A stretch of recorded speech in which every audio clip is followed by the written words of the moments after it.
والسلام على أشرف الأنبياء وسيد المرسلين نبينا محمد وعلى آله وأصحابه أجمعين. سبحانك لا علم لنا إلا ما علمتنا إنك أنت العليم الحكيم. رب اشرح لي صدري ويسر لي أمري واحلل عقدة من لساني يفقهوا قولي. اللهم علمنا ما ينفعنا وانفعنا بما علمتنا وزدنا علما نافعا। আলহামদুলিল্লাহ, আমরা নতুন একটি সূরা নূর আমরা আলোচনা শুরু করেছিলাম গত সপ্তাহে। সেখানে আমরা দুইটা আয়াত সম্ভবত আলোচনা করেছি। আমরা এই প্রথম আয়াতে তো মৌলুল ইসলামের ভূমিকা, 1 নম্বর আয়াত হলো পুরা সূরার ভূমিকা স্বরূপ। দ্বিতীয় এবং তৃতীয় যে আয়াত, এই দুইটা আয়াত হলো জিনার শাস্তির সাথে অথবা জিনার সাথে সম্পৃক্ত। দ্বিতীয় এবং তৃতীয় আয়াতের আলোচনা আমরা একসাথে করবো। তো আমরা তৃতীয় আয়াতের আলোচনা আমরা গত সপ্তাহে করিনি। সেই আয়াতের অনুবাদ করার পরেই আমরা সরাসরি বিস্তারিত আলোচনা চলে যাবো ইনশাআল্লাহ। তো আমি দ্বিতীয় আয়াতটা আরেকবার রিপিট করতেছি। আল্লাহ কি বলছিলেন? আয-যানিয়াতু ওয়াজ-যানি। এখানে দেখেন, এই যে বাংলায় মাউস কার্সর রাখলেই সাথে সাথে শব্দের অনুবাদ চলে আসতেছে। যে শব্দের উপর ধরবেন ওই শব্দের অনুবাদ দেখাচ্ছে। এমনকি আপনি ইংরেজি যদি অপশন সিলেক্ট করেন তো ইংলিশের অনুবাদ দেখাবে। তা আয-যানিয়াতু এখানে দেখাচ্ছে স্পষ্ট ব্যভিচারিণী নারী আর কি, জেনাকারী নারী। ওয়াজ-যানি এবং ব্যভিচারী পুরুষ। ফাজিলিদু, তাদেরকে তোমরা, এখানে লিখছে দোররা মারবে। দোররা এটা আমাদের দেশে খুব বেশি প্রচলিত শব্দ। মানে এখানে যদিও আমরা জালদের অর্থ আমরা করেছিলাম গত দিকে যাচ্ছি না। কুল্লা ওয়াহিদে মিনহুমা, তাদের প্রত্যেকেই মিআতা জালদা 100 গাত্রাঘাত বা 100 দোররা। ওয়ালা তাখুযকুম বিহিমা, তোমাদেরকে যাতে পেয়ে না বসে তাদের ব্যাপারে রাফাতুন, কোন ধরনের দয়া অনুকম্পা বা কোন ধরনের সিম্পেথি, ফি দীনিল্লাহ, আল্লাহর দ্বীন বাস্তবায়ন করার ক্ষেত্রে। ইন কুনতুম তুমিনুনা বিল্লাহি ওয়াল ইয়াউমিল আখির, যদি তোমরা আল্লাহ এবং পরকালে বিশ্বাসী হয়ে থাকো। ওয়ালিয়াশহাদ আযাবাহুম তাইফাতুম মিনাল মুমিনিন, আর তাদের আযাব বলতে এখানে জিনার যে শাস্তি, এই শাস্তি যাতে প্রত্যক্ষ করে তাইফাতুম মিনাল মুমিনিন, মুমিনদের একটা দল বা একটা গ্রুপ। তারপরে নতুন আয়াত যেটা আমরা আজকে শুরু করব। আয-যানি, জেনাকারী পুরুষ, ব্যভিচারী পুরুষ, লা ইয়ানকিহু, বিয়ে করে না, ইল্লা জানিয়াতান, জিনাকারিনী নারী ব্যতীত অন্য কাউকে, আও মুশরিকাতান, অথবা মুশরিক নারী ব্যতীত। অর্থাৎ জেনাকারী পুরুষ যে জেনার অভ্যস্ত হয়ে গেছে, সে একজন ব্যভিচারী নারী ছাড়া অথবা কোনো মুশরিকা নারী ছাড়া অন্য কাউকে সে বিয়ে করে না বা করবে না। ওয়াজ-যানিয়াতু লা ইয়ানকিহুহা ইল্লা জানিন, অর্থাৎ ঠিক তার অপোজিটে। এবং জেনাকারিনী নারী যে, সেও কি করে না? জেনাকারী পুরুষ অথবা কোনো মুশরিক ছাড়া অন্য কাউকে বিয়ে করে না। ওয়া হুররিমা যালিকা আলাল মুমিনিন, আর এটা নিষিদ্ধ করে দেওয়া হয়েছে মুমিনদের জন্য। অর্থাৎ কোন জেনাকারী নারীকে বিয়ে করা মুমিনদের জন্য হারাম। ঠিক তেমনি ভাবে জেনাকারিনী নারী কোন জেনাকারী পুরুষকে, জেনাকারিনী ইমানদার কোন নারী জেনাকারী কোন পুরুষকে বিয়ে করা হারাম করে দেওয়া হয়েছে। এই আয়াতের বিস্তারিত বিশ্লেষণ পরে আমরা যাচ্ছি। তার আগে আমরা প্রথম যে 2 আয়াত পড়েছিলাম সেটা একটু ব্যাখ্যায় আমরা আসি। এখানে মূলত এই আয়াত দুটো এত ব্যাপক আলোচনা করা হয়েছে, আমি যদি 3 সপ্তাহ 4 সপ্তাহ আলোচনা করি, বিস্তারিত করি, তাহলে শেষ হবে না। আমি জাস্ট সামারি বলবো আপনাদের। এত বিস্তারিত আলোচনা অনেক ক্ষেত্রে প্রয়োজন নেই আমাদের, বিশেষ করে যেহেতু আমরা এখানে গবেষক হচ্ছি না। কারণ এই এক একটা আয়াত নিয়ে আপনার অনেক বড় বড় বইও লেখা হয়েছে। সেজন্য প্রত্যেকটা সূক্ষ্ম বিষয়ে আমরা আলোচনা করবো না। আমরা জাস্ট এখান থেকে আমাদের জন্য যতটুকু লেসন দরকার বোঝার জন্য ততটুকুর মধ্যে আমরা সীমাবদ্ধ রাখবো। তো এই যে আয-যানি লা ইয়ানকিহু ইল্লা যানিয়া, যে আয়াতটা আমরা পড়লাম, 3 নম্বর আয়াতটা, এই আয়াতের ব্যাখ্যা বুঝতে গেলে আগে শানে নজুল জানতে হবে যে কোন আয়াত, কোন প্রেক্ষাপটে এই আয়াতটা নাযিল হয়েছিল। যে তাফসীরি কিতাবে আসছে বা হাদিসি কিতাবে আসছে যে মারসাদ আল-গানাওয়ী নামে এক পুরুষ ছিল। সে মক্কা থেকে বন্দীদেরকে নিয়ে মদিনায় যেত, এবং মক্কাতে এক মহিলা, তার নাম ছিল আনাক। এই মহিলা তার বন্ধু ছিল, ওই মারসাদের গার্লফ্রেন্ড ছিল। অর্থাৎ মারসাদ একজন পুরুষ, তার একজন গার্লফ্রেন্ড ছিল, তার নাম ছিল কি আনাক। তো সে কি করেছে, সে এক লোককে ওয়াদা দিয়েছে, প্রতিশ্রুতি দিয়েছে যে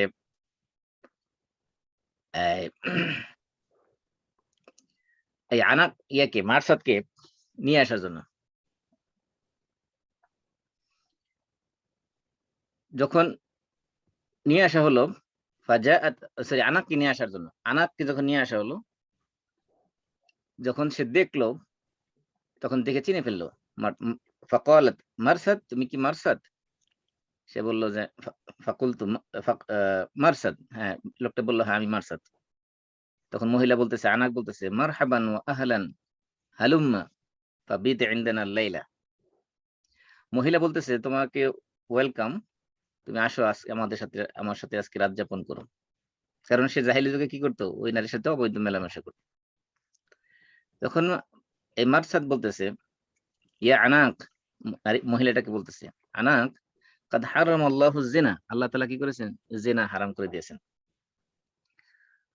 ফানাদাত, তখন এই আনাক যে মহিলা, সে তাঁবুর মধ্যে জোরে ডাক দিল, বলল হাযা রাজুল ইয়াহমিলু আসরাকুম, এই পুরুষটা অর্থাৎ এই যে মারসাদ, সে তোমাদের বন্দীদেরকে দেশে নিয়ে আসে। ক্বালা ফাতাবিআনি মিনহুম সামানিয়া, তখন মারসাদ বলতেছে আমাকে ৮টা লোক আমাকে দাওয়া করলো। মানে মহিলা প্রস্তাব যখন সে প্রত্যাখ্যান করলো যে মহিলার সাথে রাত যাপন করবে না, তখন মহিলা এলাকার লোকজনকে তার পিছনে লেলিয়ে দিল। ৮ জন লোক তার পিছনে দাওয়া করলো। ফান্তাহাইতু ইলা গারিন, তারপরে আমি একটা গুহার কাছে যেয়ে পৌঁছলাম। ফাজাউ হাত্তা কামু আলা রাসি ওয়াবালু, সে গুহার ভিতরে যখন আশ্রয় নিল, ওই ৮ জন লোক তারা গুহার কাছে আসলো, আইসা গুহার তার মাথার উপরে প্রস্রাব করে দিল। বললো তারা যে প্রস্রাব করলো, তাদের প্রস্রাব আমার মাথার উপরে পড়লো। তা মানে তারা কিন্তু গুহাতে তার দেখে নাই, না দেখে কি করছে, ওই গুহার মধ্যে প্রস্রাব করছে, তার প্রস্রাব তার মাথার উপর পড়ছে, কিন্তু তারপরে তাকে তারা দেখে নাই। তারপরে তারা ফিরে আসলো। তখন মারসাদ বলতেছে, ওয়ারাজাতু ইলা সাহিবি ফাহামালতু হাত্তা কাদিমতুল মাদিনা। তারপরে আমি কি করলাম, আমি মদিনায় চলে আসলাম। ফাআতাইতু রাসূল সাল্লাল্লাহু আলাইহি ওয়াসাল্লাম, আমি রাসূলের কাছে যখন আসলাম, ফাকুলতু ইয়া রাসূলুল্লাহ আনকাহু আনাকান, আমি তো জাহেলি যুগের থেকে আনাকের সাথে আমার সম্পর্ক, আমি কি আনাককে বিয়ে করতে পারি? আনাক মানে মহিলা, কি তার গার্লফ্রেন্ড যে। ফাআমসাকা, রাসূল সাল্লাল্লাহু আলাইহি ওয়াসাল্লাম চুপ করে রইলেন। ফালাম ইয়ারুদ্দা আলাইয়া, রাসূল আমাকে কোনো রিপ্লাই দিলেন না। ফাআনজালাল্লাহ, তখন আল্লাহ তাআলা আয়াত নাযিল করেছেন, আয-যানি লা ইয়ানকিহু ইল্লা যানিয়াতান আও মুশরিকাতান, যে কোনো জেনাকারী পুরুষ জেনাকারী নারী ছাড়া বিয়ে করে না, অথবা মুশরিকা নারী ছাড়া বিয়ে করে না। ফাকরাআহা আলাইয়া রাসূল সাল্লাল্লাহু আলাইহি ওয়াসাল্লাম আমার কাছে এই আয়াত তেলাওয়াত করে শোনালেন। সুম্মা ক্বালা ইয়া মারসাদ লা তানকিহহা, হে মারসাদ তুমি তাকে বিয়ে করো না। এই যে শানে নজুল, এটাতে বোঝা গেল যে মারসাদ নামে একজন সাহাবী ছিলেন, যিনি জাহিলি যুগে আনাক নামক এক মহিলার সাথে সম্পর্ক করেছিলেন।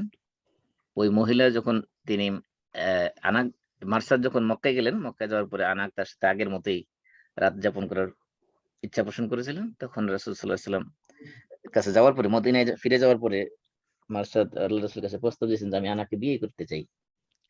তো আল্লাহ রাসূল সাল্লাল্লাহু আলাইহি ওয়াসাল্লাম বলছেন যে না, কোন ঈমানদার লোক কোন জেনাকারীকে কোন জেনাকারী পুরুষ ছাড়া জেনাকারী নারীকে কেউ বিয়ে করে না, অথবা কোন মুশরিকা নারী ছাড়া আহ, জেনাকারী পুরুষ জেনাকারী নারী ছাড়া কাউকে বিয়ে করে না, এবং কোন মুশরিকা নারী ছাড়া কাউকে বিয়ে করে না। এটা সাধারণ ভাবে বলা হয়েছে। আরেক রেওয়ায়েতে আরো অনেক রেওয়ায়েত আছে। তো আমরা যে এই আয়াতের আলোচনার পরে আমরা এবার প্রথম এবং দ্বিতীয় আয়াতের মধ্যে যে সকল সূক্ষ্ম জিনিস আমরা জানতে পেরেছি সেগুলো একটু বলে নিই। প্রথমত, একটু যদি খেয়াল করেন আপনারা দেখবেন আল্লাহ তাআলা প্রথম আয়াতে আনজালনাহা ওয়া আনজালনা ফিহা, খেয়াল করেছেন কিনা? এখানে আনজালনাহা এই সূরাটাকে আমি নাযিল করেছি, আবার ওয়া আনজালনা ফিহা, আবার আমি তার মধ্যে নাযিল করেছি। তাহলে আনজালনা আনজালনা কয়বার হয়েছে এখানে? দুবার। দুইবার। এটাকে বলা হয় এক হিসেবে তাকিদে লফজি। তাকিদ লফজি মানে শব্দ একই শব্দ বারবার রিপিট করার মাধ্যমে তাকিদ দেওয়া হয়। এটাকে আল্লাহ তাআলা বলছেন আমি এই কোরআন এই সূরা কেন অবতীর্ণ করেছি। আবার যখন বলছেন এই সূরার ভিতরে আয়াত বাইয়িনাত সুস্পষ্ট নিদর্শন বর্ণনা করেছি, ওইখানে আনজালনা না বললে তো হইতো। কারণ সূরা যেহেতু আল্লাহ নাযিল করেছেন, এই সূরার ভিতরে যদি বলতেন যে ফিহা আয়াতুম বায়িনাত, এর মধ্যে কি আছে? সুস্পষ্ট নিদর্শন রয়েছে। তাহলে আনজালনা, দ্বিতীয় আনজালনা না বললে হয়তো। দ্বিতীয় আনজালনা বলার উদ্দেশ্য হলো যে এই আনজালনা নাজিল করেছি, এই যে নাজিল শব্দটা তারা আল্লাহ তাআলা এখানে এই সূরার ব্যাপারে একটা স্পেশাল গুরুত্ব দিয়েছেন। এটাকে আরবি গ্রামারের পরিভাষায় বা বালাগাতের পরিভাষায় বলা হয় যিকরুল খাস বা'দাল আম লিল ইহতিমাম। অর্থাৎ কোনো জিনিস কখনো এমন হয় যে কোন একটা জিনিস ইন জেনারেল বলার পরে সেখান থেকে আবার স্পেসিফিক কিছু উল্লেখ করা। এই স্পেসিফিক যখন উল্লেখ করা হয় ইন জেনারেল উল্লেখ করার পরে বুঝতে হবে যে স্পেসিফিক যে জিনিসটা উল্লেখ করা হয়েছে এটার গুরুত্বের কারণে উল্লেখ করা হয়েছে। যেমন মনে করেন হাদিসের মধ্যে আসছে যে কিয়ামতের দিন মানুষকে উম ৫ টা প্রশ্নের জবাব না দিয়ে কেউ এক কদম সামনে আগাইতে পারবে না। এর মধ্যে কি? একটা হলো যে আন উমরিহি ফিমা আফনা, তার জীবনটা সে কোন পথে ব্যয় করেছে। তো জীবনের ভিতরে কিন্তু আবার কি আছে? যৌবনকালও আছে। কিন্তু তারপরে আবার বলতেছে ওয়া আন শাবাবিহি ফিমা আবলা, তার যৌবনকাল সে কোন পথে ব্যয় করেছে বা খরচ করেছে। তাহলে এই যে মনে করেন ১ম যে জীবন সম্পর্কে প্রশ্ন করা হবে। জীবন বলতে তো জন্ম থেকে মৃত্যু পর্যন্ত পুরোটাই জীবন। তো এই জীবনটা হলো ইন জেনারেল। এর ভিতর থেকে স্পেসিফিক করা হয়েছে, খাস করা হয়েছে কি? যৌবনকালটাকে। তাহলে এই যে যখন থেকে অর্থাৎ ইন জেনারেল কোন ইনফরমেশন দেওয়ার পরে সেখান থেকে যখন আবার খাস করে কোন কিছু বলা হয়, তখন এটার উদ্দেশ্য থাকে এই যে জিনিসটা খাস করা হয়েছে এটার গুরুত্ব বোঝানোর জন্য। মনে করেন আম আপনি যদি মনে করেন ফর এক্সাম্পল আপনি বললেন যে ৫ জন ছাত্র নাম বললেন, বলে একজনের নাম আবার স্পেশালি বলে দিলেন। তাহলে বুঝা গেল স্পেশালি যার নামটা বললেন তার ব্যাপারে বেশি গুরুত্ব দেওয়া হয়েছে। ঠিক তেমনিভাবে আল্লাহ তাআলা যখন আনজালনা বলছেন, আনজালনা বলছে গোটা সূরার ব্যাপারে বলা হয়েছে। ১ম ইন জেনারেল বলা হয়েছে যে এই সূরাটাকে আমি নাযিল করেছি। তারপরে আবার যখন বলছেন যে আনজালনা ফিহা আয়াতিন বায়িনাত, এখানে সুস্পষ্ট আয়াত আমি নিদর্শন এই আয়াত সূরার মধ্যে নাযিল করেছি। অথবা এই আয়াতে ২ টা অর্থ আমরা করেছিলাম। এক অর্থ করেছিলাম যে কোরআনের আয়াত, আরেক অর্থ করেছিলাম আল্লাহর সৃষ্টি নিদর্শন।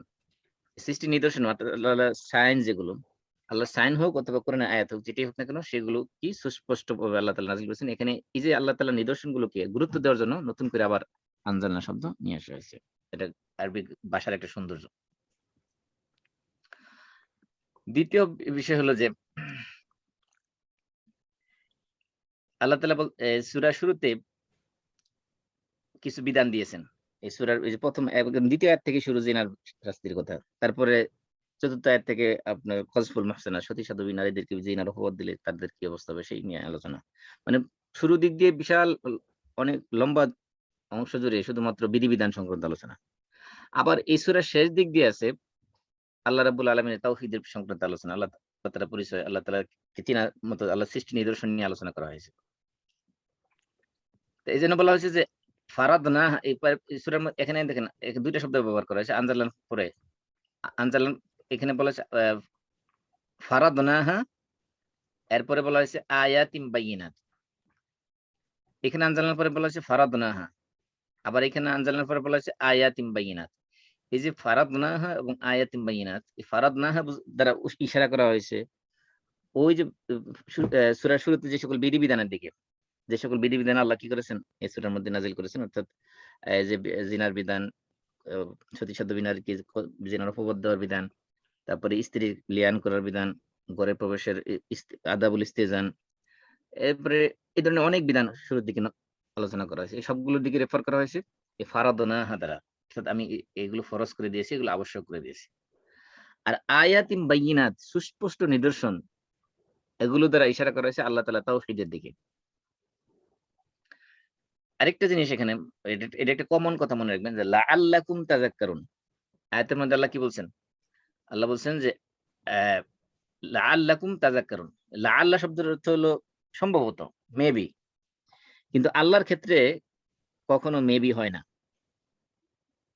এজন্য কোরআনের মধ্যে যত জায়গায় লাআল্লাকুম তাযাক্কারুন, লাআল্লাকুম তাআকিলুন, লাআল্লাকুম অ্যা তাত্তাকুন, এরকম যত সব জায়গায় লাআল্লাকুম আসবে, এই লাআল্লাকা দ্বারা তারাজ্জি উদ্দেশ্য নয়। অর্থাৎ সম্ভবত এই অর্থ উদ্দেশ্য নয়। বরং এই লাআল্লাহর মানে হলো এটাকে বলা হয় লামুত তা'লিলের অর্থ দিবে। এই লাআল্লাহর অর্থ হলো লামুত তা'লিল মানে যেন বা যাতে করে অথবা অ্যা কারণ বর্ণনা করা। মূল কথা হলো উদ্দেশ্য বর্ণনা করা। এই উদ্দেশ্যে যে অর্থাৎ লাআল্লাকুম তাযাক্কারুন, যাতে করে তোমরা কি করতে পারো? উপদেশ গ্রহণ করতে পারো। এখানে লাআল্লাহ মানে সম্ভবত না। যেমন আল্লাহ তাআলা বলছেন ইয়া আইয়ুহাল্লাযিনা ইন্নামাল মুমিনুনা ইখওয়া ফাআসলিহু বাইনা আখাওয়াইকুম ওয়াত্তাকুল্লাহা লাআল্লাকুম তুরহামুন। তোমরা আল্লাহ তাকওয়া অবলম্বন করো, তাহলে লাআল্লাকুম তুরহামুন, তাহলে কি করা হবে? তোমাদের উপর আল্লাহর রহম বর্ষণ করা হবে, তোমাদেরকে রহম দেওয়া হবে। এই যে লাআল্লাকুম মানে আহ, এখানে লাআল্লাহ মানে সম্ভাবনা অর্থে না, বরং লাআল্লাহ মানে যাতে করে বা যেন। তাহলে এখানে আরেকটা জিনিস মনে রাখবেন যে লাআল্লাহ সব সময় সাধারণত সম্ভাবনার অর্থ দেয়, মানে মেবি পসিবিলিটির অর্থ দেয়। কিন্তু আল্লাহর ক্ষেত্রে যখন আল্লাহ তাআলা আল্লাহ বলেন, তখন এটার অর্থ হলো নিশ্চিত, এবং এটার দ্বারা দুটো অর্থ দেয়। একটা হলো নিশ্চয়তা বোঝানোর জন্য, দ্বিতীয় অর্থ হলো যে এর দ্বারা উদ্দেশ্য হলো যে কারণ বর্ণনা করার জন্য, যেমন যাতে করে বা যেন। লাআল্লাকুম তাযাক্কারুন, যাতে করে তোমরা উপদেশ গ্রহণ করতে পারো, লাআল্লাকুম তাত্তাকুন, যাতে করে তোমরা তাকওয়া অবলম্বন করতে পারো, এরকম। এবং কুতিবা আলাইকুমুস সিয়াম কামা কুতিবা আলাল লাযিনা মিন ক্বাবলিকুম লাআল্লাকুম তাত্তাকুন, তোমাদের উপর রোজা ফরজ করা হয়েছে যেমন এভাবে তোমাদের পূর্ববর্তীদের উপর ফরজ করা হয়েছে, লাআল্লাকুম তাত্তাকুন মানে কি? যাতে করে তোমরা তাকওয়া অবলম্বন করতে পারো। এখানে লাআল্লাহ মানে এই নয় যে সম্ভবত না, বরং এখানে লামুত তালিল, এই লাআল্লাহ দ্বারা লামে তালিলের অর্থ দেওয়া হয়েছে। তারপরে আরেকটা জিনিস খেয়াল করার বিষয় হতো এই আয়াতের মধ্যে, সেটা হলো এখানে আল্লাহ তাআলা যখন জিনা সংক্রান্ত আলোচনা করেছে আয-যানিয়াতু ওয়াজ-যানি, তাহলে এখানে পুরুষের কথা আগে বলা হয়েছে না নারীর কথা আগে বলা হয়েছে? নারীর কথা। নারীর কথা। নারীর কথা আগে বলা হয়েছে। কিন্তু চোরের হাত কাটার যে শাস্তি, সেখানে বলেছে আস-সারিকু ওয়াস-সারিকাতু, এখানে কার কথা আগে বলা হয়েছে? পুরুষের কথা। পুরুষের কথা আগে। পুরুষের কথা, মানে চোর পুরুষ এবং চোর নারী, বাস। অথবা চোর অথবা সুন্নি। চোরের ফিমেল কি সুন্নি তো বলি নাকি আমরা? আচ্ছা, যাই হোক। তো এখানে দেখেন জিনার ক্ষেত্রে নারীদেরকে আগে উল্লেখ করা হয়েছে, কিন্তু চুরির ক্ষেত্রে কি করা হয়েছে? পুরুষদের কথা আগে উল্লেখ করা হয়েছে। কারণটা কি? এর কারণ বর্ণনা করতে যে মুফাসসির কেরাম বলেছেন যে জিনা যদি নারীদের পক্ষ থেকে হয়, সেটা বেশি জঘন্যতম হয়। কারণ কি? কারণ জিনা তো হলো অবশ্যই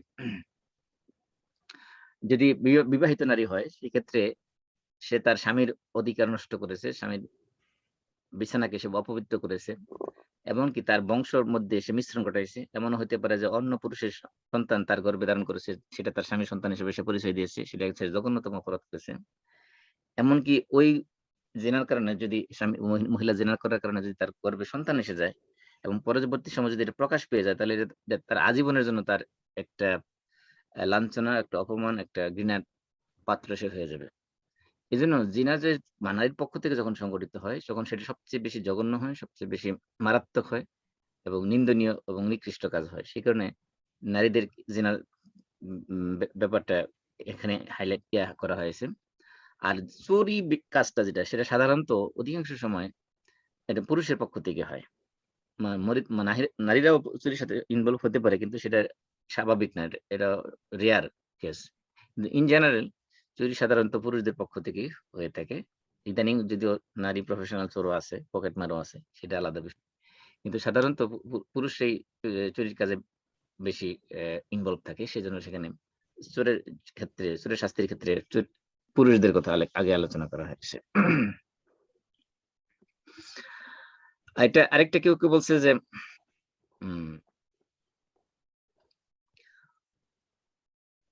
যেহেতু ওই জাহেলি সমাজে, ওই সমাজে জেনা ব্যবচারটা খুব বেশি প্রচলন ছিল, এবং সেই সমাজে নারীদের পক্ষ থেকে জেনার প্রচলন বেশি হইতো, সেই কারণে নারীদের কথা আগে উল্লেখ করা হয়েছে। আরেকটা জিনিস হলো, যেখানে আল্লাহ তাআলা এই জিনার শাস্তির ক্ষেত্রে আল্লাহ বলছে ফাজিলিদু মানে আমি বলছিলাম জালদ মানে হলো দুইটা অর্থ বলেছিলাম। একটা হলো যে চামড়ার উপরে প্রহার করা, আর একটা বলছিলাম চামড়া দ্বারা প্রহার করা। তো চামড়ার উপর প্রহার করা, এখানে আল্লাহ তাআলা বলছেন ফাদরিবু, বলতে পারেন তোমরা প্রহার করো। দর্ব মানে হলো প্রহার করা, আরবিতে সাধারণত আমরা ব্যবহার করি দর্ব। তাহলে তো ফাদরিবু বলতে পারতেন। ফাদরিবু নিতে ফাজলিদু বলছেন, এর দ্বারা উদ্দেশ্য হলো যে জালদ মানে ত্বকের মধ্যে প্রহার করার উদ্দেশ্য হলো যে এই যে জেনার যে শাস্তিটা হবে, যে বেত্রাঘাতটা হবে, এটা প্রহারটা হতে হবে এমন প্রহার যে তার ত্বকের মধ্যে যাতে এই প্রহারের যে আঘাতটা, যে কষ্টটা সে অনুভব করে। কারণ আমরা জানি যে ব্যথার যে পেন সেল গুলো মানুষের, এগুলো কিন্তু ত্বকের মধ্যে থাকে, এগুলো গোষ্ঠের ভিতরে থাকে না। এই জন্য আমরা জানি যে এই মানুষ যখন শরীর পুড়ে যায়, পুড়ে যাওয়ার পরে যখন বার্ন হলে এটা ডিপ বার্ন হয়েছে কিনা ডাক্তারের এর মধ্যে ক্ষতস্থানে খোঁচা দিয়ে দেখে, যদি ব্যথা পায় তাহলে বুঝে যে না ডিপ বার্ন হয়নি, মাত্র চামড়াটা পড়েছে, উপর দিয়ে পড়েছে। আর যদি ব্যথা না পায় তাহলে বুঝবে এই বার্নটা পুরোপুরি একদম গোস্ত পর্যন্ত পৌঁছে গেছে। তার মানে ব্যথার যে সেলটা সেটা হলো আপনার ত্বকের মধ্যে, চামড়ার মধ্যে। এই জন্য জাহান্নামের মধ্যে কি করা হবে, কুল্লামা নাদিয়াত জুলুদুহুম বাদদালনাহুম জুলুদান গায়রাহা লিয়াযুকুল আযাব।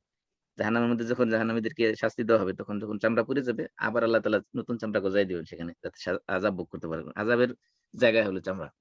এই জন্য আল্লাহ তাআলা জালদ শব্দটা জিল থেকে আসে। জিল মানে চামড়া বা ত্বক। এই জিল শব্দ থেকে জাল ব্যবহার করা হয়েছে যাতে এই প্রহারটা মানুষের ত্বকের মধ্যে ভিতরে যে পৌঁছে শাস্তিটা, ব্যথাঘাতটা। এই জন্য দর্দ যদি বলে, সরি, দর্ব শব্দ যদি ব্যবহার করা হতো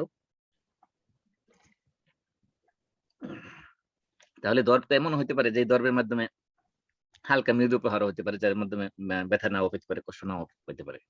এই জন্য এই শব্দের ভিতরে আলাদা একটা খাসিয়াত আছে, একটা বৈশিষ্ট্য আছে, সেটা হলো যে দর্বের ভিতরে, এই শব্দের ভিতরে এমন মিনিং আছে যে প্রহারটা কি হবে, জখম হতে হবে।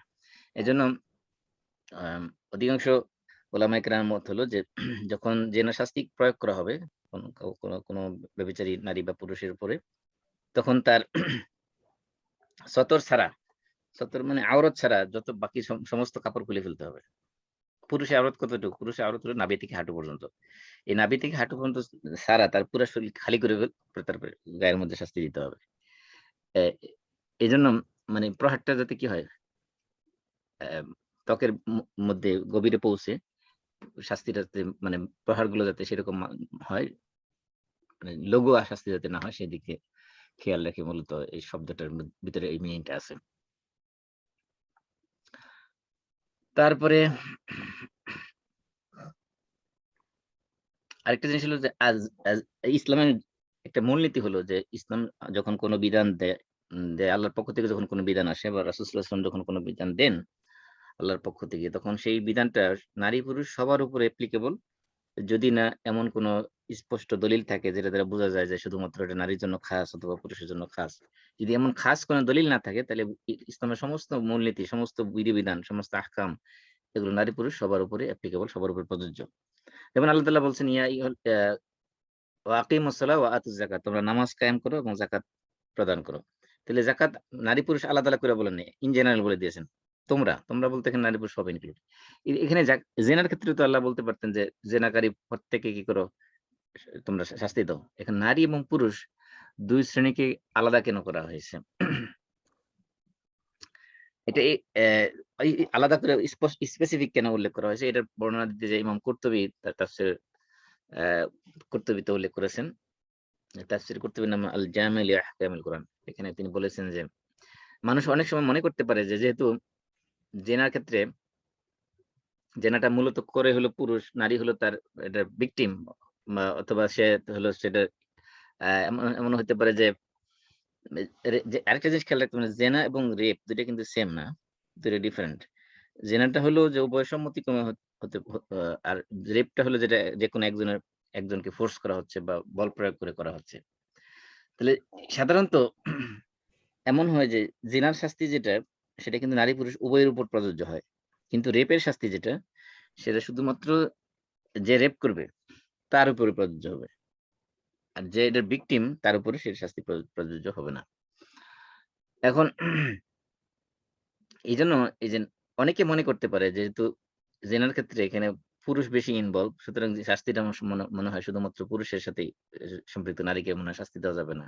এই ধরনের সন্দেহ যাতে কারোর ভিতরে না জাগে সেজন্য আল্লাহ স্পষ্ট করে দিয়েছেন, আয়াত বাইয়িনাত সুস্পষ্ট করে দিয়েছেন কি বলে, আয-যানিয়াতু ওয়াজ-যানি, জেনাকারী নারী এবং জেনাকারী পুরুষ।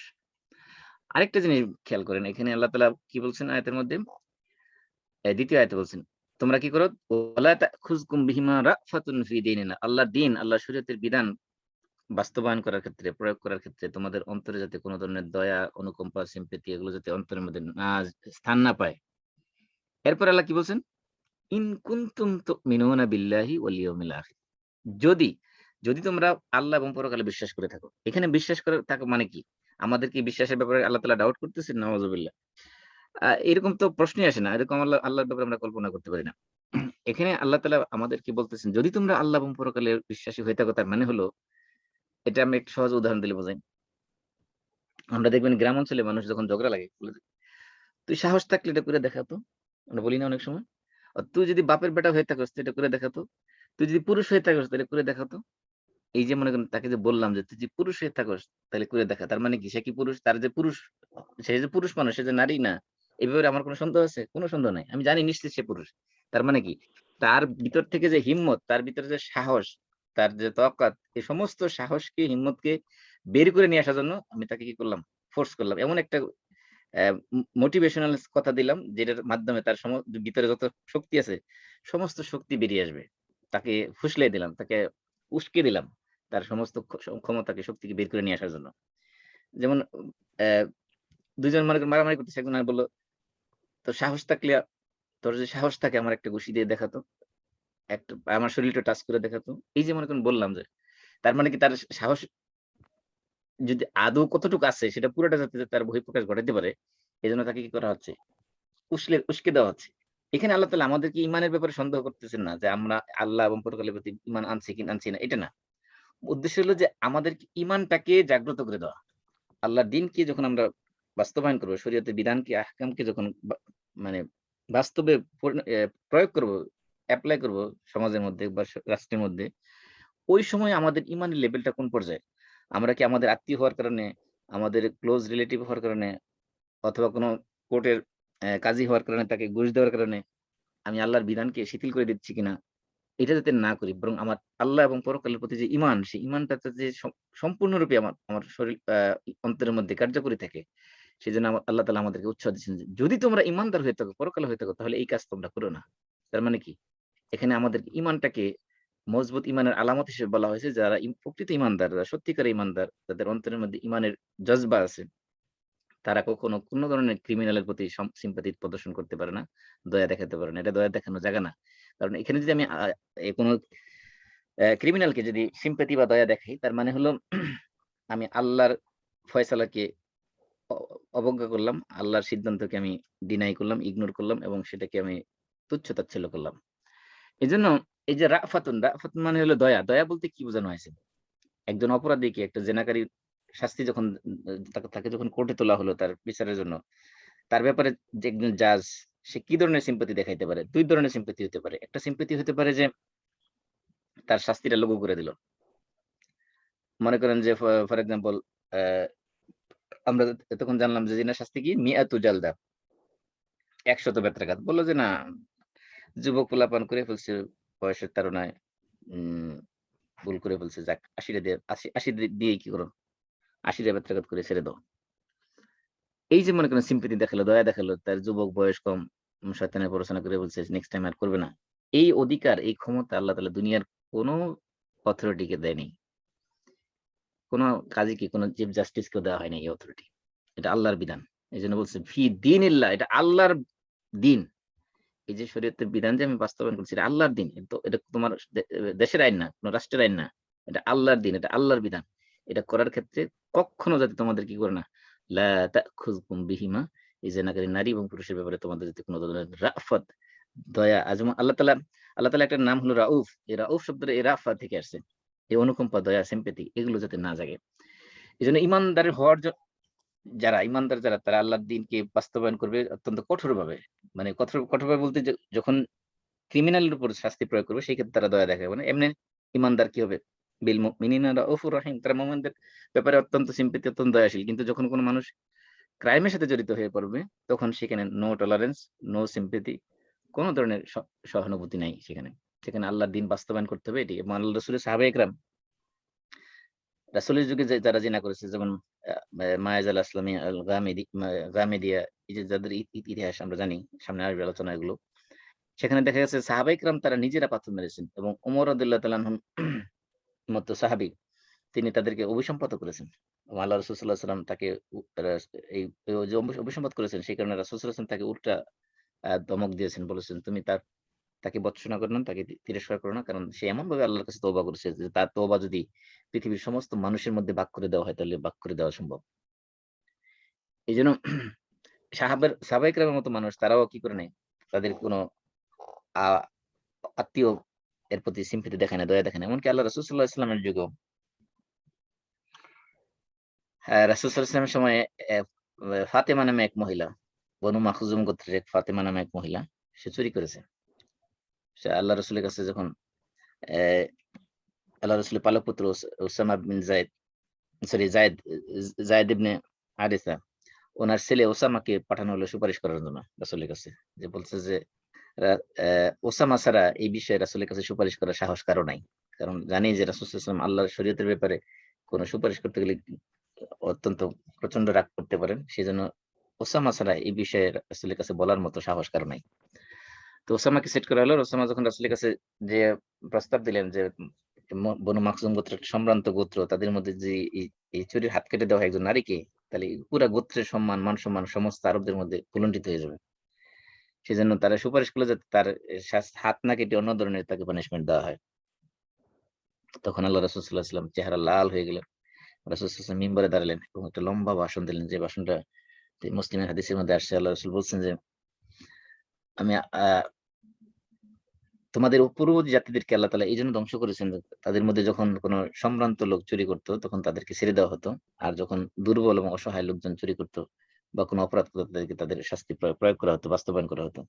তারপর আল্লাহ রাসূল বলছেন, আমি আল্লাহর কসম করে বলতেছি যে আল্লাহর হাতে, যে সত্তার হাতে, সেই সত্তার কসম করে বলতেছি যে সত্তার হাতে আমার প্রাণ, যদি আমার মেয়ে ফাতেমা চুরি করতো লাকাতাতু ইয়াদাহা, আমি নিজেই স্বয়ং মুহাম্মদ সাল্লাল্লাহু আলাইহি ওয়াসাল্লাম, আমি নিজেই আমার মেয়ের ফাতেমার হাত নিজে, ফাতেমা মাখজুম গোত্রের ফাতেমা তো দূরের কথা, আমার মেয়ে যদি চুরি করতো আমি নিজে তার হাত কেটে দিতাম। এখানে ইসলামের জাস্টিসের যে এবং সুবিচার বা ন্যায় বিচারের যে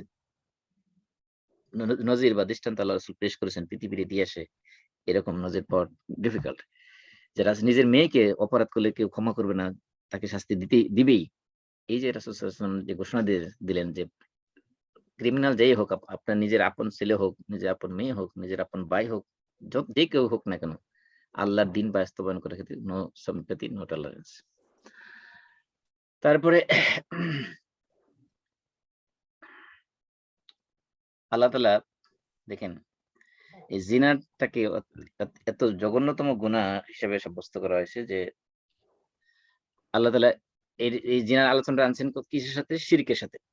আপনি সূরা ফুরকানের 68 নম্বর আয়াত যদি দেখেন, আল্লাহ তাআলা সেখানে বলছেন ওয়াল্লাযীনা লা ইয়াদউনা মা'আল্লাহি ইলাহান আখার। ইবাদুর রহমান কারা?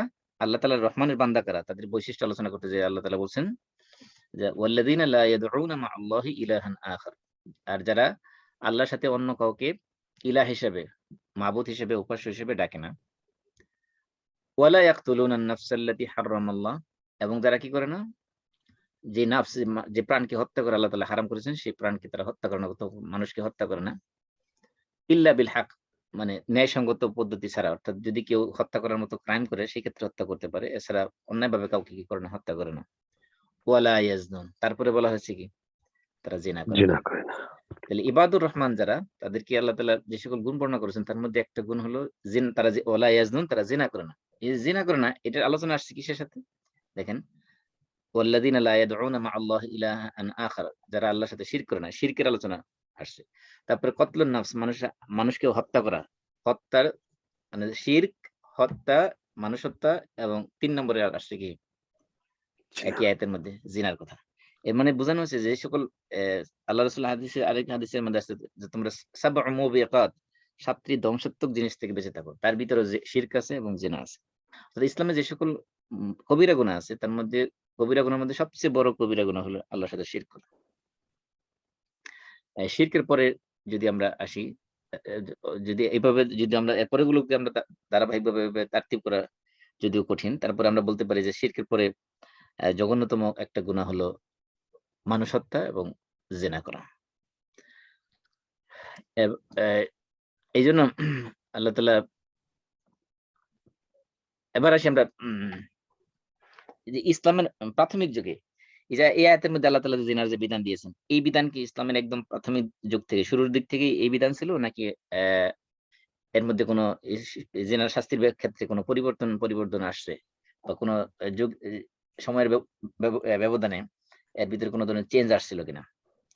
আমরা জানি যে ইসলামের মধ্যে একটা কমন সিস্টেম হলো, মেথড হলো যে ইসলাম যখন কোনো শরীয়তে কোনো বিধান যখন প্রয়োগ করে, এটা যখন অ্যাপ্লাই করা হয়, তখন সেই ক্ষেত্রে আপনি তাদাররুজের মেথোডোলজি ফলো করে। তাদাররুজ মানে মানে গ্র্যাজুয়ালি কোনো কিছু করা, র‍্যাপিডলি কোনো অ্যাকশন না নেওয়া। যেমন আমরা সুদের ক্ষেত্রে আলোচনায় বলছিলাম যে সুদের ক্ষেত্রে আল্লাহ তাআলা ১ম এ কি করেছিলেন? ১ম বলছেন তোমরা সুদ দ্বিগুণ চতুর্গুণে খাইবে না।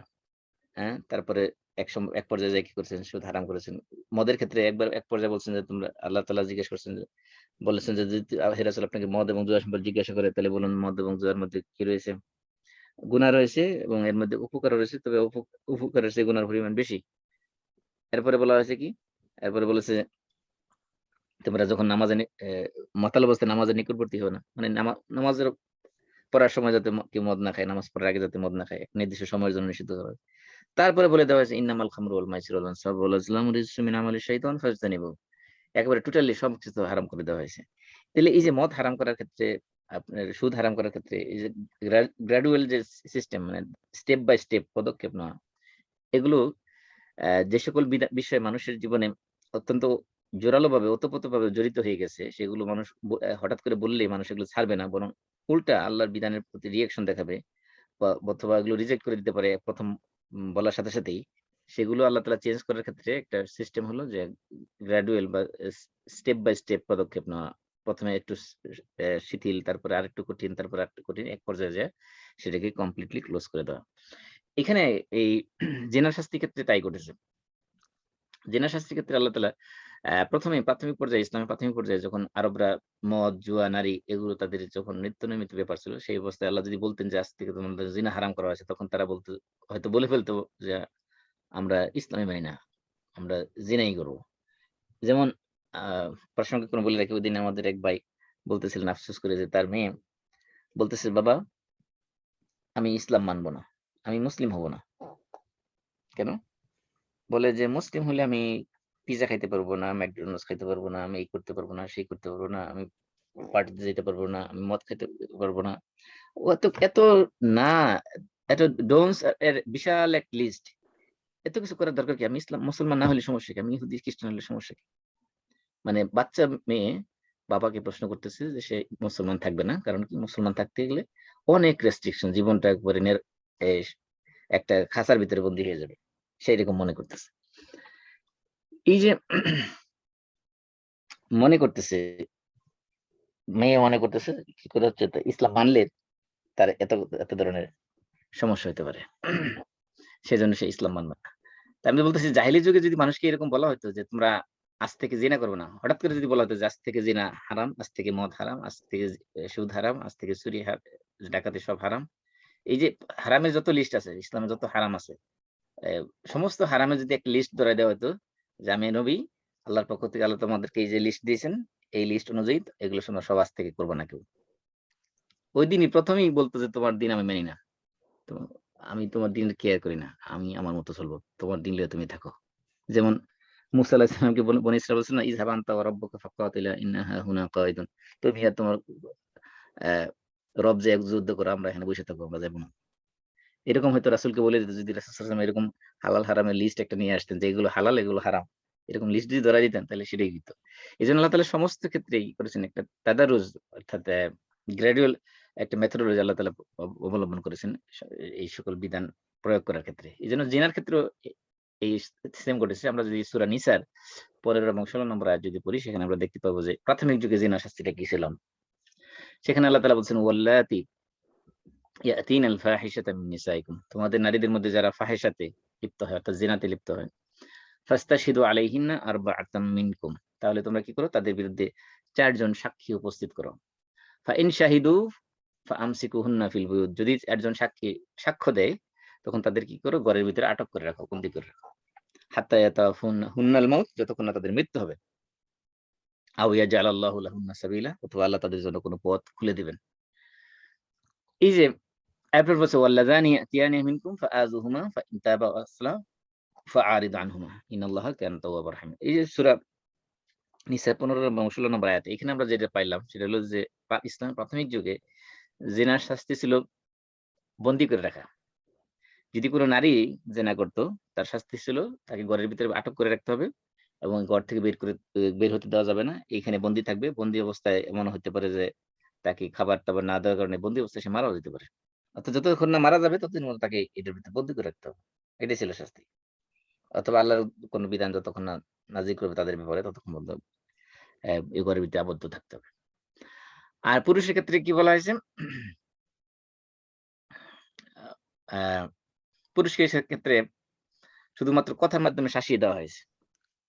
এটা ছিল প্রাথমিক পর্যায়ে। তার মানে বোঝা যাচ্ছে যে প্রাথমিক পর্যায়ে জিনার যে শাস্তিটা সেটা আপনার হদ্দের পর্যায়ে ছিল না। কারণ আমরা জানি ইসলামের শাস্তি বিধান কত ধরনের? একটা হলো হদ, একটা তাজির, আরেকটা কি বলছিলাম? কিসাস। আমরা যে ওয়ালাকুম ফিল কিসাস হায়াত ওই আয়াতের আলোচনা করতে যাই, কিসাসের আলোচনা করতে যাই আমরা বলছিলাম না ইসলাম শাস্তি কয় ধরনের? ৩ ধরনের বলছিলাম। একটা হলো হুদুদ, আরেকটা হলো কিসাস, একটা হলো তাজির বা তাজিরাত। তাহলে এই যে প্রাথমিক পর্যায়ে যে ইসলামের জিনার যে শাস্তি ছিল, এই শাস্তিটা ছিল তাজিরাত। তাজিরাত মানে হলো এমন শাস্তি যে শাস্তি কোরআনে হাদিসে উল্লেখ করা নাই, বরং সেটা যিনি কাজী হবেন, কাজীর উপরে ছেড়ে দেওয়া হবে। কাজী যখন যেটা উক্ত মনে করবে সেটাই সে প্রয়োগ করতে পারবে। যদি যে মনে করে যে অ্যা এই শাস্তি দিলে তাকে সেই কাজ আর সেকেন্ড টাইম করবে না, তাহলে সেই শাস্তিতে সে দিতে পারবে। এজন্য তাজিরের শাস্তিটা হলো ইসলামের রাষ্ট্রে যিনি কাজী হবেন, জাস্টিস হবেন, চিফ জাস্টিস হবেন তিনি সেটা রায় দিবেন। যাই হোক আমি যেটা বলতেছিলাম যে ইসলাম প্রাথমিক যুগে সরাসরি জিনা শাস্তি এরকম জালদও ছিল না, রজমও ছিল না। জালদ মানে যে দৌড়া মারা বা অথবা রজম মানে যেটা পাথর মারা, স্টোনিং করা। এই ২ টার কোনটাই ছিল না। প্রাথমিক পর্যায়ে ছিল কি? শুধুমাত্র হাবস মানে বন্দী করে রাখা যতক্ষণ না পর্যন্ত কি হবে? আ তা তারা বন্দী অবস্থায় মারা না যাবে ততক্ষণ পর্যন্ত তাদেরকে আটক করে রাখা। এটা একটা ছিল বিধান। তারপরে আল্লাহ তাআলা কি করেছেন? এই চূড়ান্ত জিনার শাস্তি আল্লাহ তাআলা যখন নাজিল করেছেন, আল্লাহ তাআলা তখন অবিবাহিত নারী পুরুষ যারা তাদের ক্ষেত্রে এক ধরনের শাস্তি দিয়েছেন এবং বিবাহিত নারী পুরুষ যারা তাদের জন্য আরেক ধরনের শাস্তি দিয়েছেন। তো অবিবাহিত নারীদের যে শাস্তির কথা বলা হয়েছে সেটা হলো সূরা নূরের ২ নম্বর আয়াত। সেখানে কি বলা হয়েছে? আয-যানিয়াতু ওয়াজ-যানি ফাজলিদু কুল্লা ওয়াহিদিন মিনহুমা মিআতা জালদা। তার মানে কি আমরা বুঝলাম? এই যে এই আয়াতটা এটা শুধুমাত্র কোন ধরনের জেনাকারীর শাস্তি? যারা অবিবাহিত অবিবাহিত। নারী পুরুষ। তাহলে বিবাহিত নারী পুরুষের শাস্তি যেটা সেটা কোনটা? সেটা হলো হাদিস দ্বারা সাব্যস্ত হয়েছে এবং এটা কোরআনের একটা আয়াতও ছিল, সেই আয়াত মানসুখ হয়ে গেছে। কিন্তু কোরআনের নাসখের বিষয়ে আমরা আলোচনা করি নাই। যদিও সূরা বাকারার আলোচনার ভিতরে একটা চ্যাপ্টার ছিল নাসখের আলোচনা। সেটা আমাদের করলে মনে হয় ওই সময় ভালো হতো। যেহেতু আমরা ওই সূরা বাকারা রেখে আসছি, এজন্য ওদিকে যাচ্ছি না। তো আমরা সংক্ষেপে বলি যে কোরআনের আয়াতগুলো যে কোরআনের আয়াত যেগুলো মানসুখ হয়েছে, মানসুখ মানে যেগুলোকে রহিত করে দেওয়া হয়েছে আয়াতগুলোকে, সেগুলো ৩ ধরনের আছে। কিছু হচ্ছে যে আপনার তেলাওয়াত রহিত হয়ে গেছে কিন্তু বিনা আহকাম রয়ে গেছে, বিধান রয়ে গেছে। আর কিছু আছে বিধান রহিত গেছে কিন্তু তেলাওয়াত এখনো অব্যাহত আছে। আর কিছু আছে ২ টাই কি করা হয়েছে? রহিত করে দেওয়া হয়েছে। তাহলে এই যে রজমের যে শাস্তিটা, এটা আয়াত কোরআনের মধ্যে একসময় ছিল। সেটা ছিল আশ-শাইখু ওয়াশ-শাইখাতু ইযা জানায়া ফারজুমুহুমা নাকালাম মিনাল্লাহ। যে উম উম শাইখ ওয়াশ-শাইখাতু বলতে আপনার বয়স্ক এখানে শাইখ শাইখা বলতে সাধারণত আমরা বয়স্ক নারী নারী পুরুষ বুঝি। কিন্তু এখানে বোঝানো হচ্ছে যারা বিবাহিত নারী পুরুষ যদি তারা জিনা করে তাদেরকে কি করো? রজম করো। ফারজিমুহুমা তাদেরকে রজম করো। রজম মানে স্টোনিং করো। পাথর মেরে মেরে ফেলো। তাহলে এই ধরনের আয়াত কোরআনে ছিল সেটাকে আল্লাহ তাআলা নস্খ করে দিয়েছেন। নস্খ করেছেন মানে কি? কোরআনে তেলাওয়াতে নস্খ করেছেন কিন্তু এটার বিধান রয়ে গেছে। এটা হলো একটা। আরেকটা হলো যে হাদিস দ্বারা আল্লাহ রাসূল অসংখ্য সহিহ হাদিস দ্বারা প্রমাণিত। রাসূল সাল্লাল্লাহু আলাইহি ওয়াসাল্লাম নিজে জিনার শাস্তি অর্থাৎ রজমের যে শাস্তি সেটা প্রয়োগ করেছেন। সাহাবায়ে কেরাম করেছেন। সাহাবায়ে কেরামের পরবর্তী যুগে তাবেঈন, তাবেঈন এবং আইম্মায়ে মুজতাহিদিন যুগে, যুগে সমস্ত ফুকাহায়ে কেরাম ফতোয়া দিয়েছেন যে রজমের শাস্তি এটা শরীয়তের বিধান। তাহলে আমরা জেনার শাস্তি কি পেলাম? জেনার শাস্তি হলো অবিবাহিত হলে ১০০ বেত্রাঘাত, ১০০ দোররা, বেত্রাঘাত না, ১০০ দোররা। আর বিবাহিত হলে স্টোনিং মানে পাথর মেরে রজম করা বা পাথর মেরে মেরে ফেলা। এটা হলো ইসলামের বিধান। তারপরে হলো রজম এবং জালদ এই ২ টা একসাথে দেওয়া যাবে কিনা? আমি শুরুতেই বলছিলাম যে এই আয়াতের সাথে মাসালা প্রচুর মাসালা। কমপক্ষে ১০ টা মাসালা তো ১২ টা মাসালা আছে এই শুধু এই একটা আয়াতের সাথে। মানে ২ নম্বর যে আয়াত, এই আয়াতের সাথে। এবং একেকটা মাসালার আলোচনা অনেক লম্বা আলোচনা। সেজন্য আমি শুধু সামারি বলছি যাতে সংক্ষেপে আমরা শেষ করতে পারি। তো এই যে আল্লাহ তাআলা শাস্তি বিধান দিয়েছেন যে রজম এবং জালদ। রজমের কথা তো কোরআনে এই আয়াতের মধ্যে নাই। এখানে জালদের কথা আসছে। জালদ মানে এই যে দোররা মারা যেটা। এখন কথা হলো যে যদি কোন বিবাহিত পুরুষ জেনা করে, সেই ক্ষেত্রে জলদ এবং রাজম দুইটাই করতে হবে নাকি একটা করলেই হবে? এই ব্যাপারে জহিরি মাযহাবের বক্তব্য হলো, জহিরি মাযহাব হলো যে আমাদের একটা প্রসিদ্ধ মাযহাব, এটা একসময় ছিল যেটা এখন অলরেডি কি হয়ে গেছে, অবসলিট হয়ে গেছে, অর্থাৎ এটার কোনো অস্তিত্ব মানে অনুসারী খুঁজে পাওয়া যায় না, যদিও ওটার গুরুত্বপূর্ণ অনেক কিতাবাদি মার্কেটে আছে এখনো। তাদের বক্তব্য হলো যে যেহেতু আল্লাহ তাআলা এখানে আযানিয়াতু ওয়াযানি, জেনাকারিনী নারী এবং জেনাকারী পুরুষ এখানে বলা হয়েছে, তাদের ব্যাপারে জালদের কথা বলেছে, ফাজলিদুহুমা মিয়া ফাজলিদু কুল্লা ওয়াহিদিন মিনহুমা মিয়াতা জালদা, এখানে তাদের প্রত্যেককে কি করো 100 বেত্রাঘাত করো। তাদের বক্তব্য হলো যেখানে এখানে যেহেতু আল্লাহ তাআলা জেনাকারী নারী পুরুষ সবার ক্ষেত্রে 100 বেত্রাঘাতের কথা বলা হয়েছে, সুতরাং এই 100 বেত্রাঘাত যদি সে বিবাহিত পুরুষ নারীও করে তাকেও কি করতে হবে 100 বেত্রাঘাত আগে দিতে হবে, তারপরে কি করতে হবে, তারপরে তাকে রজম করতে হবে। তার মানে আগে রজম করতে, আগে জালদ করতে হবে, আগে তোরা মারতে হবে, তারপরে রজম করতে হবে। এটা হলো তাদের বক্তব্য, জহিরি মাযহাবের বক্তব্য। কারণ তারা এই আয়াত থেকে দলিল নিয়েছেন, যেহেতু এখানে আয়াতের মধ্যে আল্লাহ তাআলা স্পেসিফিক বলেন নাই যে শুধুমাত্র অবিবাহিত হলে তাদের কি করো 100 বেত্রাঘাত করো, যেহেতু আল্লাহ তাআলা ইন জেনারেল রাখছেন, এই জন্য জহিরি মাযহাবের বক্তব্য হলো এই কোরআনের আয়াতের আলোকে আমরা বুঝতে পারি তাদের বক্তব্য অনুযায়ী যে বিবাহিত নারী পুরুষ জেনা করলে তাকে আগে রজম আগে দোড়া মারতে হবে 100, তারপরে তাকে রজম করতে হবে, অর্থাৎ পাথর মেরে মেরে ফেলতে হবে। কিন্তু জমহুর উলামায়ে কেরাম অর্থাৎ অন্যান্য মাযহাব যত আছে, হানাফি, মালিকি, শাফি, হাম্বলি, সমস্ত 4 মাযহাবের যে বড় বড় স্কলার যারা সবাই, তাদের সবার বক্তব্য হলো যে না, শুধুমাত্র অবিবাহিতদের ক্ষেত্রেই 100 বেত্রাঘাত করতে হবে, আর বিবাহিত হলে তাদেরকে শুধুমাত্র রজম করলেই হবে। রজমের সাথে এই দোররা মারা বা জালদ করা এটা জরুরি না। কারণ কি? কারণ তোর উদ্দেশ্য হলো যেহেতু শাস্তি দেওয়া, আর পাথর মেরে যেহেতু তাকে মেরেই ফেলা হচ্ছে, মেরে ফেলার আগে আগে দিয়ে আবার বেত্রাঘাত করার তো কোনো দরকার, এটা তো প্রয়োজনই পড়ে না। কারণ পাথর মেরার মাধ্যমে যেখানে সে মারাই যাচ্ছে, সেখানে মরার চেয়ে তো বড় আর কোনো শাস্তি হতে পারে না। সুতরাং এর আগে আবার এরকম বেত্রাঘাত করা তো মিনিংলেস। এটা হলো তাদের যুক্তি বা দলিল আরকি। এবং হাদিসের দলিলও আছে। হাদিসের দলিল কি? হাদিসের দলিল বুখারী এবং মুসলিমে আসছে যে এক আরব বেদুইন আল্লাহ রাসূলের কাছে আসলেন, আইসা বললেন, ইয়া রাসূলুল্লাহ, আপনি আমার ব্যাপারে আল্লাহর কিতাব অনুযায়ী একটু ফয়সালা দেন। ফয়সালাটা কি? সে একজন লোক, এক লোক আরব বেদুইন একজন তার সাথে আরেক লোকের সাথে বিরোধ হয়েছে। ওই যার সাথে বিরোধ হয়েছে ওই লোককে ধরে সে রাসূলের কাছে নিয়ে আসছে। তখন আয়েশা রাসূলকে বলতেছে, ইয়া রাসূলুল্লাহ, আপনি আমার ব্যাপারে আল্লাহর কোরআন অনুযায়ী ফয়সালা দেন। এই আমার সাথে তার সাথে একটা বিরোধ হয়েছে, এই বিরোধটা মীমাংসা করে দেন কোরআন অনুযায়ী। লোকটা বলতেছে যে ইন্না ইবনি কানা আসিফান আলা হাযা ফাজানা বিইমরাতি, আমার ছেলে তার বাসায় কাজ করত, তারপরে তার স্ত্রীর সাথে জিনা করেছে। তখন আমি বলেছি যে তখন আমাকে সংবাদ দেওয়া হয়েছে যে আমার ছেলেকে রজম করতে হবে, যেহেতু ছেলে কি করেছে, জিনা করেছে একটা বিবাহিত নারীর সাথে, তাকে তো রজম করতে হবে। তখন আমি কি করেছি, তাকে 100 বকরি দিয়ে দিছি, যে রজম করার দরকার নেই, তুমি 100 বকরি নিয়ে যাও, এবং একটা দাসীও তাকে দিয়েছি। তখন আমি দেওয়ার পরে যারা স্কলার যারা ছিল, আহলে ইলম যারা ছিল, তাদেরকে আমি প্রশ্ন করলাম। তখন তারা বলল যে না, তোমার ছেলেকে 100 বেত্রাঘাত এবং 1 বছরের জন্য তাকে দেশান্তরিত করতে হবে, তাকে অন্তরীণ করে রাখতে হবে। এটা দেশের বাইরে হতে পারে, দেশের ভিতরে বন্দী করে রাখা হতে পারে, এটা করতে। আর আমার স্ত্রী যেহেতু জেনা করছে, আমার স্ত্রী যেহেতু বিবাহিতা নারী, সুতরাং তাকে রজম করতে হবে। আর ছেলে যেহেতু, ওই লোকের ছেলে যেহেতু সরি ওই লোকের স্ত্রী যেহেতু জেনা করেছে, ওই লোকের স্ত্রীকে রজম করতে হবে। আর আমার ছেলে যেহেতু অবিবাহিত, আমার ছেলেকে কি করতে হবে, জালদ করতে হবে 100 বেত্রাঘাত। এটা ছিল স্কলারদের ফতোয়া। আর আগেরটা হলো সেটা সে নিজে নিজে করছে। তখন আল্লাহ রাসূল কি বললেন এই কথা শোনার পরে? বললেন যে ওয়াল্লাযী নাফসি বিয়াদি লা আকদিয়ান্না বাইনাকুমা বিকিতাবিল্লাহ, আমি সেই সত্তার কসম করে বলছি যার হাতে আমার প্রাণ, অবশ্যই আমি তোমাদের দুজনের মাঝে কোরআন অনুযায়ী ফয়সালা করব।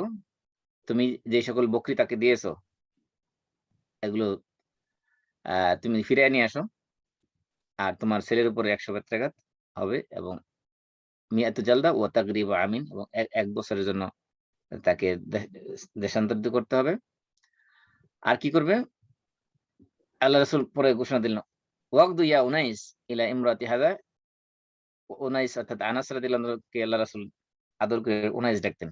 আনাসকে বলেন, আনাস, উনাইস, তুমি কি করো? এই মহিলার কাছে সকালবেলা যাবে। যদি সে জিনার কথা স্বীকার করে, তাকে তাহলে তুমি কি করবে? তাকে রজম করবে। রজম করবে মানে পাথর মেরে তাকে মেরে ফেলবে। ফাগাদা আলাইহা, সকালবেলা আনাস রাদিয়াল্লাহু আনহু তার বাড়িতে গেলেন। ফাআতারাফাত, সে জিনার কথা স্বীকার করলো। ফাআমারা বিহান নবী সাল্লাল্লাহু আলাইহি ওয়াসাল্লাম, তখন রাসূল সাল্লাল্লাহু আলাইহি ওয়াসাল্লাম আদেশ করলেন। ফারুজিমাত, তখন তাকে রজম করা হলো, অর্থাৎ ওই মহিলাকে পাথর মেরে মেরে ফেলা হলো। এখানে এই হাদিস দ্বারা সমস্ত মাযহাব, 4 মাযহাব যারা, তারা এই হাদিস দ্বারা দলিল দিলেন যে আল্লাহ রাসূল সাল্লাল্লাহু আলাইহি ওয়াসাল্লাম যেহেতু রজম করার আদেশ দিলেন, রজম করার আগে কি করে নাই? ওই মহিলাকে জালদ করেন নাই, অর্থাৎ দৌড়া মারেন নাই। তারা এটা হলো বুখারী এবং মুসলিমের হাদিস, অথেন্টিক হাদিস। এখান থেকে স্পষ্ট বোঝা গেল যে রজম করার আগে কি করতে হবে না? জেলদ করতে হবে না। জালদ করতে হবে না, জিলদ না। এই শব্দ হলো জালদ। জালদ এবং জিলদ। জিলদ মানে চামড়া, আর জালদ হলো দৌড়া, যেটা জের দিলে একা করতে, জবর দিলে আরেক করতে। ওকে, তাহলে এই হাদিস দ্বারা আমরা সুস্পষ্টভাবে বুঝতে পারলাম যে রাসূল সাল্লাল্লাহু আলাইহি ওয়াসাল্লাম যেখানে অ্যাপ্লাই করেছেন কোরআনের আয়াত, সেখানে রাসূল যেহেতু জালদ করে নাই, সুতরাং আমরা ওই যাহিরি মাযহাবকে ফলো করে যে জেনার শাস্তি বিবাহিত নারী পুরুষ জেনা করলে তাকে আগে জালদ করতে হবে, পরে রজম করতে হবে, এই ধরনের কথা দরকার নেই। কারণ যেহেতু রাসূল সরাসরি প্র্যাকটিস করেছেন, কোরআনকে অ্যাপ্লাই করে দেখাই গেছেন আমাদের জন্য, ওটা হলো সবচেয়ে বেস্ট এক্সাম্পল আমাদের জন্য। 2 নম্বর হলো যে আরো দলিল আছে যে রাসূল সাল্লাল্লাহু আলাইহি ওয়াসাল্লাম সময়ে এছাড়াও আরো অসংখ্য এই যে রজমের ঘটনা ঘটেছে, যেমন মায়েজ আল আসলামী এবং আল গামিদিয়া, তাদের ঘটনা ঘটেছে। সেখানে আল্লাহ রাসূলের সাহাবায়ে কেরাম উপস্থিত ছিলেন। তারা কেউ কি করে নাই? কাউকে জালদ করেন নাই, সবাইকে কি করেছেন? রজমই করেছেন। রজমের আগে কাউকে জালদ করেন নাই। সুতরাং এই এই ধরনের কথা যুক্তিসঙ্গত নয় যে কি করতে হবে? জালদ এবং রজম দুইটাই কম্বাইন করতে হবে শাস্তি দেওয়ার ক্ষেত্রে। কারণ এটা হলো অনেকটা বলা চলে যে অপ্রয়োজনীয় কাজ। কারণ একটা মানুষ মেরে ফেললে তাকে তো মারার আগে তো আলাদা করে শাস্তি দেওয়া দরকার। এটা হলো এই সংক্ষিপ্ত কথা। তারপরে এই আয়াতের সাথে আরো অনেক মাসালা আছে, প্রায় 12টা মাসালা আমরা আলোচনা করবো। আমরা অলরেডি মাত্র 3টা মাসালা আলোচনা করেছি, আর আলোচনা চলবে। তো আমাদের যেহেতু সময় শেষ, আমরা শেষ করে দিচ্ছি আজকে। কারো কোনো প্রশ্ন আছে কিনা যতটুকু আলোচনা করেছি এর মধ্যে এই সংক্রান্ত?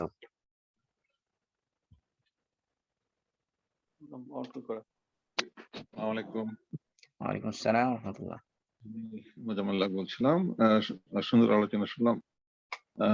একটা জিনিস আমার জাস্ট ইনস্ট্যান্টলি মনে আসলো, এটা জেনা সম্বন্ধে তো মানে যে বিধান অত্যন্ত সময় মানে ইফেক্টিভ সমাজে, কিন্তু আমরা এর চেয়ে যে এটা অব্যবহারিক জেনা, চোখের জেনা বা অন্যান্য ছোটখাটো যে সমস্ত অব্যবহারিক জেনা আছে, এগুলির ব্যাপারে কি ধরনের নির্দেশ আছে বা কি ধরনের, আমরা কম বেশি জানি, বাট স্টিল আপনি যদি একটু ক্লিয়ার করে দেন জিনিসটা। হ্যাঁ, চমৎকার প্রশ্ন। আল্লাহ রাসূল সাল্লাল্লাহু আলাইহি ওয়াসাল্লামের হাদিস দ্বারা সাব্যস্ত আছে। আল্লাহ রাসূল বলছেন যে বনি আদমের প্রত্যেকটা অঙ্গের জিনার হাজ আল্লাহ তাআলা লিখে দিয়েছেন। চোখের জিনা হলো চোখ দ্বারা দেখা, হাতের জিনা হলো হাত দ্বারা স্পর্শ করা, এবং কানের জিনা হলো কান দ্বারা শ্রবণ করা, এবং পায়ের জিনা পা দ্বারা হেঁটে যাওয়া জিনার কাজের দিকে, এরকম। এবং বলা হচ্ছে যে জিনা লিসানে আন-নুতক, মুখের জিনা হলো মুখ দিয়ে কথা বলা, এবং বলছে যে এবং মনের জিনা হলো মন দ্বারা মনে মনে কল্পনা করা, তামান্না করা। ও নাফসু তাতামান্না ও তাশতাহি, কোন রূপসী সুন্দরী নারী দেখে মনে মনে আকাঙ্ক্ষা করে, এটা মনের জিনা। ওয়াল ফারজ ইউসাদ্দিকু যালিকা কুল্লু আও ইউকাযযিবু, আল্লাহ রাসূল বলেছেন লজ্জাস্থান সেই যে শরীরের অঙ্গ প্রত্যঙ্গ, মনের যে কামনা বাসনা, এগুলোকে হয়তো সত্যায়ন করে অথবা মিথ্যা প্রতিপন্ন করে। এইজন্য এই যে জেনার কথা বলা হয়েছে, এগুলো আসলে জেনা বলতে এগুলো গুনার দিক থেকে জেনা, কিন্তু শরীয়তের যে হদ কায়েম করার মতো জেনা এগুলো না। এগুলো করলে জেনা হচ্ছে, এটা একটা গুনাহ হচ্ছে, কিন্তু এই ধরনের গুনার কারণে কাউকে যে শরীয়তের যে হদ, যে জিনার যে শাস্তি, রজম হোক বা জালদ হোক, এটা কোনোটাই কি করা যাবে না, প্রয়োগ করা যাবে না। এটা হলো একটা। আরেকটা হলো যে আমরা সামনে আরো বিস্তারিত আলোচনা যাব যে জিনাকে, একটা জিনাকে আমরা কিভাবে, কোন কোন কন্ডিশন পাওয়া গেলে, মিট হলে আমরা বলতে পারবো যে এটা জেনা হয়েছে বা জেনা শাস্তি প্রয়োগ করতে পারবো। এই প্রয়োগ করার আগে অনেক কিছু ক্রাইটেরিয়া আছে, অনেকগুলো কন্ডিশন আছে যেগুলো মিট করতে হবে। এর মধ্যে আহ, এমনকি এগুলো তো এই যে হাতের জেনা, চোখের যে কানের জেনা যেগুলো কথা বললাম, এগুলোর কারণে তো জেনা শাস্তি প্রয়োগ করা যাবেই না। এগুলোর কারণে হতে পারে তাজির হতে পারে, যদি এটা ইপটিজিং এর পর্যায়ে হতে পারে, যেমন কাউকে ইপটিজিং করলো সেক্ষেত্রে শাস্তি হতে পারে, কিন্তু সেটা জেনার শাস্তি না, সেটা হতে পারে তাজির, তাজিরাতের মতো শাস্তি হতে পারে। তো যেটা বলতেছিলাম যে এমনকি যদি জিনা করেও ফিজিক্যালি একদম বাস্তবে জিনা হয়েছে, সংগঠিত হয়েছে, সেই ক্ষেত্রেও অনেক সময় জিনার শাস্তি দেওয়া যাবে না, যদি সেখানে 4 জন সাক্ষী যে কন্ডিশন গুলো দেওয়া আছে জিনার শাস্তি প্রয়োগ করার জন্য, সেই কন্ডিশন গুলো যে কোনো একটা কন্ডিশন যদি মিসিং থাকে, সেই ক্ষেত্রে আপনি বাস্তবে জিনা হওয়া সত্ত্বেও জিনা শাস্তি প্রয়োগ করা যাবে না, কারণ জিনা শাস্তি অত্যন্ত জঘন্য শাস্তি এবং এটা প্রয়োগ করার ক্ষেত্রে কন্ডিশন গুলো অত্যন্ত কঠোর কন্ডিশন। যেমন আমি সংক্ষেপে বলি যে সেখানে কন্ডিশন হলো 4 জন সাক্ষী লাগবে এবং 4 জন পুরুষ সাক্ষী লাগবে এবং 4 জন সাক্ষী একই সাথে দেখতে হবে। 2 জন দেখেছে বা 3 জন দেখেছে, আরেকজনকে ইনফর্ম করেছে, শুনে জেনেছে, এরকম সাক্ষী দেওয়া হবে না। 4 জন সাক্ষী দেখতে হবে, 4 জন পুরুষ সাক্ষী দেখতে হবে, 4 জন বালেক সাক্ষী দেখতে হবে, 4 জন একসাথে দেখতে হবে এবং এমন ভাবে দেখতে হবে যে সুরমাদানিতে সুরমার কাঠি যেভাবে প্রবেশ করা হয় এই অবস্থায় দেখতে হবে। তো এটা কি আদৌ সম্ভব? যদি কুকুর, গরু ছাগলের মতো যদি রাস্তাঘাটে হয় তাহলেই সম্ভব। এই জন্য জিনা শাস্তির ক্ষেত্রে অত্যন্ত কঠোর কন্ডিশন আছে, যে শাস্তিটা যেরকম কঠিন, এটা প্রয়োগ করার জন্য কন্ডিশন গুলো কঠিন। তো এই জন্য চমৎকার প্রশ্ন যে জিনার শাস্তির জন্য যে সকল কন্ডিশন আছে, যে শাস্তি প্রয়োগ করার জন্য, সেই কন্ডিশন মধ্যে যদি কোনো সন্দেহ থাকে, মনে করেন 3টা কন্ডিশন আপনি মিট করতে পারলেন, একটা পারলেন না, সেই ক্ষেত্রে দেওয়া যাবে না। অথবা মনে করেন যে 2টা পাইলেন, একটা পাইলেন না, অথবা মনে করেন একটা কন্ডিশনের মধ্যে একটু সন্দেহ আছে, এরকম যে সবগুলো কন্ডিশনে পারফেক্টলি পাইতে হবে। এই জন্য জিনার হওয়া সত্ত্বেও যেখানে আপনি কন্ডিশন গুলো মিট না করার কারণে শাস্তি দেওয়া যাচ্ছে না, সেখানে যেগুলো আদৌ জিনাই মানে শাস্তিযোগ্য জিনা না, অর্থাৎ যেগুলো চোখের জিনা, হাতের জিনা, অন্তরের জিনা, এগুলো দ্বারা শরীয়তে জিনা শাস্তি কার্যকরী হবে না। জি, আশা করি ক্লিয়ার হয়েছে। আরো কোনো প্রশ্ন?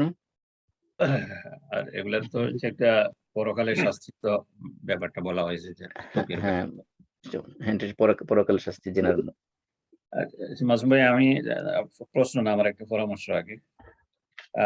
পরামর্শ হচ্ছে যে আমরা যে লেকচার গুলা করতেছি এখন, এগুলা তো বড় বড় লেকচার, গুগল ড্রাইভ এগুলা জায়গা হয় না।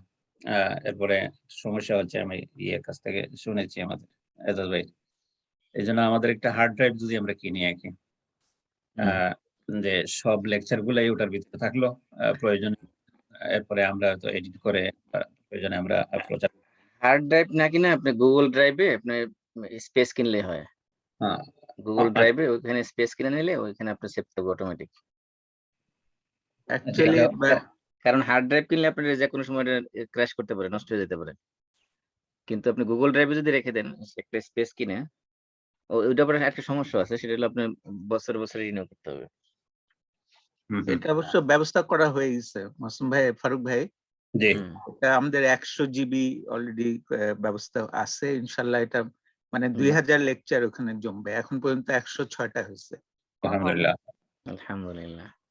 আর আরেকটা হচ্ছে যে ওই যে আপনি বলছিলেন কোরআনের একটা লিংক দিবেন ও গত আচ্ছা ক্লাসে। আচ্ছা, ফ্ল্যাশ কোরআন যেটা। হ্যাঁ, আমার মনে হয় এটা দেওয়া হয়নি। আর ওকে ওকে, ঠিক আজকে যে ঠিক আছে। নোবেল কোরআন, আজকে যে কোরআনটা দেখাইলেন ওখানে বাংলা যে এটা ওই যে নোবেল কোরআনের ওইটাই নাকি, না এটা অন্য কোনটা? না, এটা কোরআন.com, এটা একটা ওয়েবসাইট কোরআন.com। কোরআন.com, কোরআন.com তো ওই যে সাধারণত ইংলিশ যেখানে আছে ওইটা না, এখানে অনেক ভাষা আছে, পৃথিবীর মোটামুটি লাইভ ল্যাঙ্গুয়েজ যেগুলো আছে সবগুলো আছে। আপনি এখানে যে ট্রান্সলেশনে যান, ট্রান্সলেশন যে আপনি সিলেক্ট করেন, সেখান থেকে যে কোনো এখানে ট্রান্সলেশনে গেলে আপনার অনেক ধরনের ভাষা আছে এখানে। এটার মধ্যে মানে কম আছে, আর অনেকগুলোর মধ্যে এখানে 8-10টা ভাষা আছে মনে হয়। এগুলো আপনি যে কোনো বাংলা ভাষা যদি সিলেক্ট করেন, বাংলার ভিতরে আবার অনেকগুলো আছে, অপশন আছে। যেমন আপনি এখানে এই যে এখানে সব ভাষার অনুবাদ আছে, যেগুলো সব ভাষার, এবং প্রত্যেক ভাষায় একাধিক অনুবাদ আছে। যারা এটা করছেন আল্লাহ তাদেরকে উত্তম জাযা দিক। হ্যাঁ, এখানে প্রচুর অনুবাদ আছে।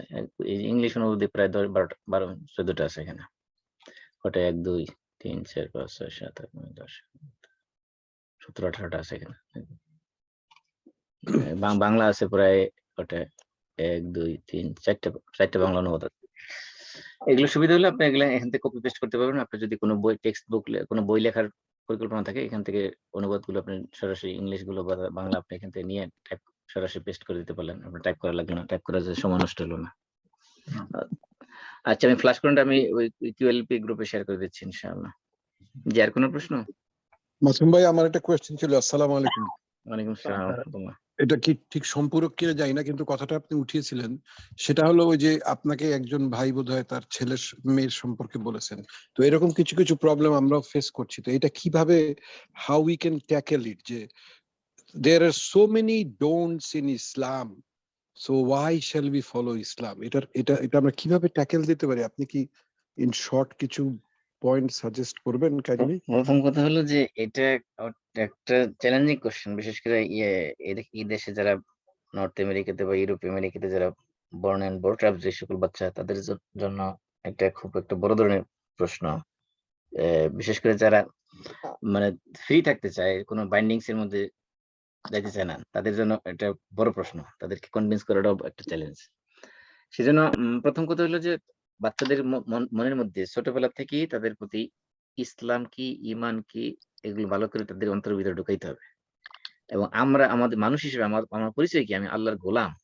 আর একজন গোলামের তার কোনো চয়েস থাকতে পারে না। গোলাম হলো তার মাস্টার তাকে যা অর্ডার করবে সেটাই সে বাস্তবায়ন করবে।